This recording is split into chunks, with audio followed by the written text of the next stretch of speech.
अहम खबर शामिल कंदासीं सखर खां त सखर में बरसात मुतासिर वडे वजीर सैयद मुराद अली शाह जी गाड़ी के रोके वरतो है। डीसी ऑफिस मां निकरण बाद मुराद अली शाह अॻियां मुतासिरन पारां एहतजाजी मुज़ाहिरो कयो वियो। मुतासिरन वडे वजीर आॾो दाहूं कंदे चयो त हू बरसात में बुॾी विया आहिनि। चूंडियल नुमाइंदा पुछण बि नाहिनि आया। अवांखे अपडेट कयूं पिया त सखर में बरसात मुतासिरन वडे वजीर सैयद मुराद अली शाह जी गाड़ी के रोके वरतो है। डीसी ऑफिस मां निकरण बाद मुराद अली शाह अॻियां मुतासिरन पारां एहतजाजी मुज़ाहिरो कयो वियो आहे।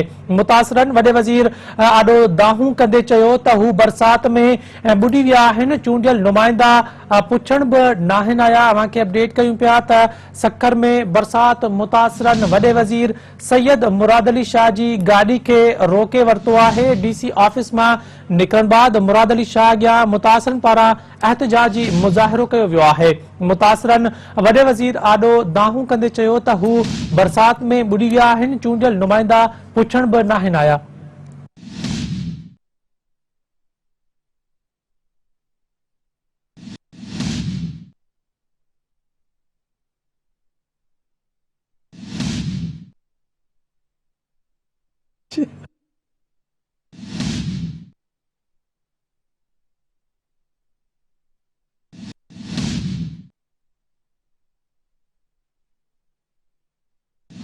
नाज़रीन अवांखे अपडेट कयूं पिया अहम खबर के हवाले से सखर में बरसात मुतासिरन वडे वजीर मुराद अली शाह जी गाड़ी के रोके वरतो है।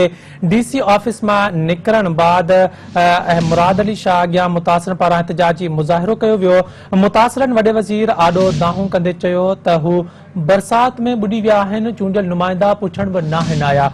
तफ़सील मालूम कंदासीं सिंध टीवी न्यूज़ जे रिपोर्टर नज़ाकत जतोई खां। नज़ाकत आगाह कजो त सखर में बरसात मुतासिरन वडे वजीर मुराद अली शाह जी गाड़ी के रोके वरतो है।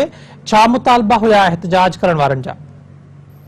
जी आसिफ जी इशफाक डीसी ऑफिस मां ब्रीफिंग बाद जीअं ई सिंध जो वॾो वज़ीर मुराद अली शाह ॿाहिरि निकितो त माण्हुनि पारां संदसि गाॾी रोकी वई ऐं उन हवाले सां मां तव्हांखे ॿुधाईंदो हलां त गाॾी रोकण में टे जेके आहिनि उहे पाकिस्तान पीपुल्स पार्टी जा हाणोका चूंडियल जेके चेयरमैन आहिनि उहे बि उन एहतजाज में शामिल हुया। उन्हनि जो चवणु आहे त सखर जी इंसानिया थोरे चूंडियल नुमाइंदा जेके आहिनि उहे हुननि मालिकी न पिया कनि। समूरो शहर बुॾी वियो आहे पर सिंध जे वॾे वज़ीर खे सिर्फ़ु मखसूस इलाइक़ा घुमाया पिया वञनि। जेके साफ़ कया विया आहिनि उहे बि अॼु साफ़ कया विया आहिनि। पर हुननि इहो पिणु चयो त वॾे वज़ीर जे जॾहिं गाॾी बीहारी त हुननि वॾे वज़ीर खे इहा पिणु दाह ॾिनी त जेके सखर जा चूंडियल नुमाइंदा आहिनि उहे पुछण बि नाहिनि आया। ऐं हुननि इहो पिणु ॿुधायो त संदन जेके आहिनि 80% घर पिणु जेके आहिनि उहे ॾही चुका आहिनि ऐं हू खुलियल आसमान हेठि वेठल आहिनि पर को बि संदन तदारुक करण जे लाइ नाहे आयो। हुननि इहो पिणु चयो त डीसी पारां ॾिनल जेके मोटरूं आहिनि उन्हनि जो डीज़ल बि नथो ॾिनो वञे जंहिंजे करे असांजे इलाइक़े में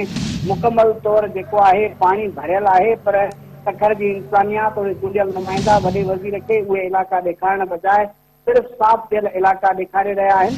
हिन हवाले सां इशफाक मां तव्हांखे ॿुधाईंदो हलां त सखर में सीएम जो जीअं ई आयो आहे त मुख़्तलिफ़ हंधनि ते माण्हू एहतजाज करे रहिया आहिनि ऐं सखर में कारोबारी माण्हुनि पिणु जेको आहे बंदर रोड ते बंदि करे छॾियो आहे जंहिं ते हुननि जो चवणु आहे त असांजा कारोबार मुकमल तबाह थी विया आहिनि ऐं जेके चूंडियल नुमाइंदा आहिनि उहे कुझु बि न पिया कनि ऐं सखर जी इंसानिया को बि जेको अमल न पई करे जंहिंजे करे हू सख़्तु परेशान आहिनि। ऐं जंहिंखां पोइ एहतजाज सबबु जेके गाॾियूं भेजी वियूं ऐं सीएम पारां जेको आहे रूट चेंज करे ॿिए पासे ॾांहुं निकिरी वियो। जी नज़ाकत अपडेट ॾियण लाइ वॾी महिरबानी अवां जी। नाज़रीन अवांखे आगाह कयूं पिया त सखर में बरसात मुतासिरन वडे वज़ीर सैयद मुराद अली शाह जी गाड़ी के रोके वरतो आहे।